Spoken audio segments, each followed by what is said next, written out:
Hi நண்பர்களே, good afternoon. Today என்ன lunch recipe பார்க்க போகிறோன்னா தக்காளி சாப்பாடு தான். தக்காளி சாப்பாடு பிடிக்காதவங்க யாரும் இருக்க மாட்டாங்க. எங்கள் வீட்டு குட்டி தங்கங்களுக்கும் தக்காளி சாப்பாடுனா ரொம்ப பிடிக்கும். அதை தாங்க இன்றைக்கி செய்ய போகிறோம். அது யார் செய்ய போகிறாங்கன்னா, எங்கள் வீட்டு தங்க பிள்ளை சாரா குட்டி தான். என் பொண்ணு பேர் சாரா. அவள் தான் இன்றைக்கி தக்காளி சாப்பாடு செய்ய போகிறான். ஒரே அடங்க நான் தான் செய்வேன்னு. எப்பயுமே நான் சமைக்கும் போது எனக்கு குட்டி குட்டி ஹெல்ப் பண்ணுவாள். அவங்களால முடியலனாலும் குட்டி குட்டி ஹெல்ப்பு தெரிஞ்ச மாதிரி பண்ணுவாள். டுடே சரி ஸ்பெஷலாக பண்ணி பார்க்கலாமேன்னு குட்டி தங்கத்தை செய்ய வச்சேன். அவளை பார்த்து பத்திரமா தாங்க செய்ய வச்சேன். அழகாக செஞ்சுட்டாங்க. நீங்களே பாருங்களேன். எப்போ போல் எண்ணெய் போட்டு கரம் போட்டு வெங்காயம் போட்டு அதை வேற தாளிச்சிட்ருக்காங்கங்க. வெங்காயம் நல்லா வதங்கணுங்க. உப்பு போட்டு வதக்குனிங்கன்னா சீக்கிரம் வதங்கிடும். வெங்காயம் நல்லா வதங்கினதுக்கப்புறம் இஞ்சி பூண்டு பேஸ்ட்டு போட்டுக்கோங்க. ஒரு 3 டீஸ்பூன் வர மாதிரி போட்டுக்கோங்க. சூப்பராக இருக்கும். அதை நல்லா கிளறி விடுங்க.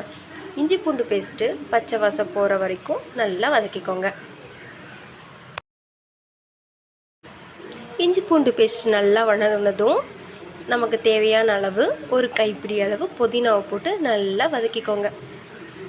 புதினா நல்லா வதங்கினதும்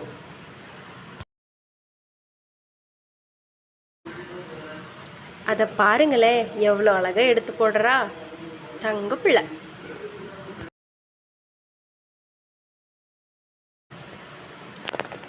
புதினா நல்லா வதங்கினதும் ஒரு 5 பழம் நல்லா பழுத்த பழத்தை கட் பண்ணி வச்சுக்கோங்க. புதினா வதங்கினதும் அந்த தக்காளியை போட்டுருங்க. தக்காளி நல்லா வதங்கட்டும்.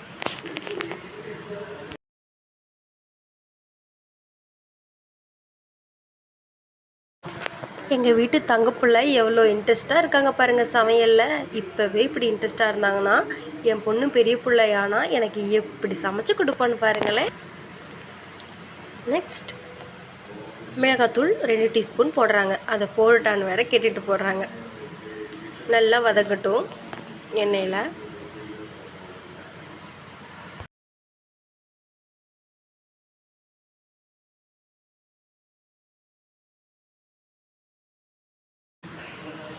தக்காளி நல்லா வதங்கினதும் சோயாபீன்ஸ் ஊற வச்சது, குட்டி குட்டி சோயாபீன்ஸ் ஊற வச்சதை போட்டுக்கலாம். எங்கள் வீட்டு 2 தங்கத்துக்கும் சோயாபீன்ஸ்னால் ரொம்ப பிடிக்குங்க. ரொம்ப ஹெல்த்தி கூட. அதில் நிறைய ப்ரோட்டீன் கூட இருக்குது. ஓகே, எவ்வளோ அரிசி போட்டோமோ அதுக்கு தகுந்த மாதிரி தண்ணி எடுத்து வச்சுக்கோங்க. அளந்து அதை ஊற்றிடுங்க. ஊற்றுனதுக்கப்புறம் நல்லா கொதி வரணும்.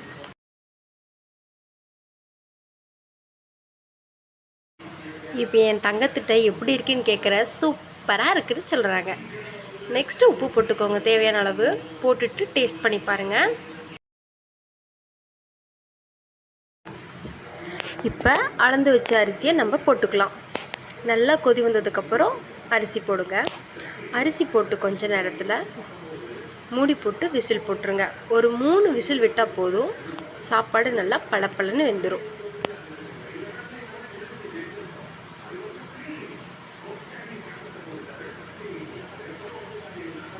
விசில் வந்துருச்சு.